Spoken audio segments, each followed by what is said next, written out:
Part two, basically, the videos were about source material and how you should not be afraid to utilize them. So, as I said, in one of the other videos about how I would make the X-Men cartoon and other things, I mean, there are no loopholes in perfection, all right? And people have their own meanings of the word perfection. So I would like to say, and I would like to try and do this without offending people, because I'm really good at offending people. Just by fucking breathing, I offend people, apparently. Alfalfa. Anyway, you know, when we collectively want to be entertained, and we're entertaining people by making movies out of comic book source material, or, you know, books, things like that, we want to make them as close to the book as possible. If we can't make it better than the book, then as close as possible. Alright, I've never seen but the first Harry Potter movie, and all the other Harry Potter movies have clearly been successful. I've seen all of the Lords of the Rings. I didn't see all the Hobbits, but as close as possible. I didn't read any of the Empire Strikes Backs or the Star Wars. I've had them read and told to me.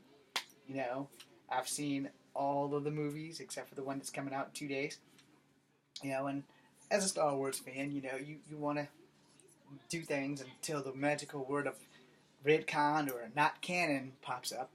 And I have a graphic novel that I'm working on. Let me rephrase that.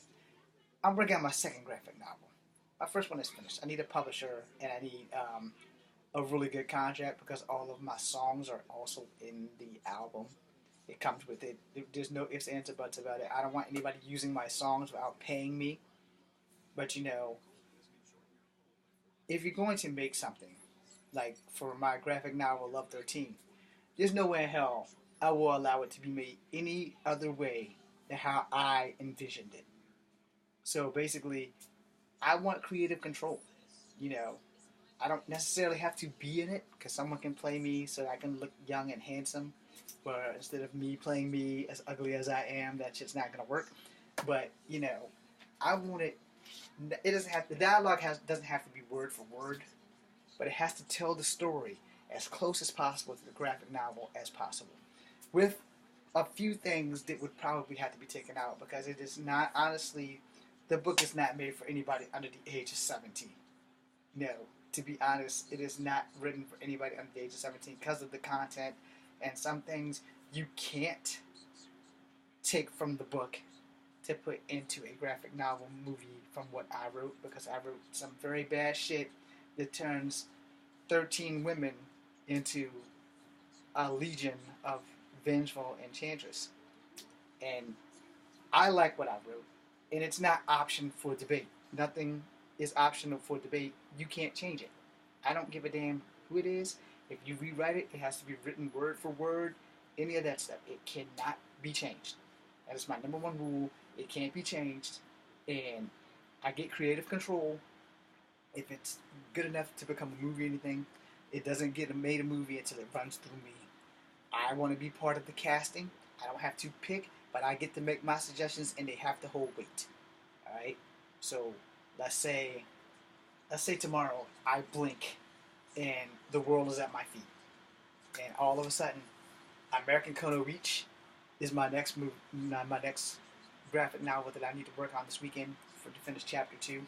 Let's say American Kono Reach takes off, and Love 13 takes off. Two things that's good is going to come out of that is that my ass isn't going to have to work that hard anymore. However, let's say they decide, hey, we're going to make Legion of Vengeful Enchantress, or L13, into a graphic novel movie. If it's an animated movie, you can do it word for word the way I see it, but it still have to have a rating of an NC-17. However, I'm okay with that because the Spawn cartoon was not for kids and it worked out pretty good. They unfortunately only got one season, so if L13 became an HBO cartoon or something, it would only have 13 episodes because that would be the rule. So you can't have more than 13 episodes because I have like 9 or 10 chapters. I know I have at least, I think I might have 13 chapters. I don't really remember, but I know it can't have more than 13 episodes. Period. There's a reason why I'm using the number 13, right? Because witches, magic, ghosts, goblins, legends. 13 is one of those spectacular, spooky numbers, like Friday the 13th, etc., etc. So I want creative control.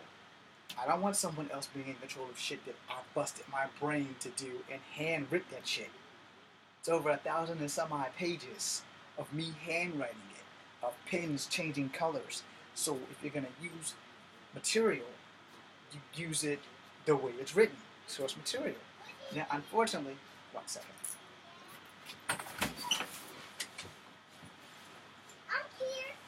You better care, or you get boots to ass.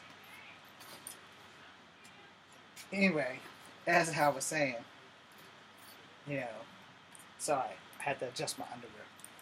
As I was saying, you know, when it comes down to it, if you're going to make something based on a comic book or make something based on a book, you should probably do as close to the source as possible. All right. Many of you may or may have not seen Lord of the Flies. I had to read the book in school. I didn't want to read the book in school. In fact, the only part of the book that I really liked was when they actually killed someone and how they honed in on fear and everything. And when you see the movie Lord of the Flies, get the hell away from my door, I'm recording.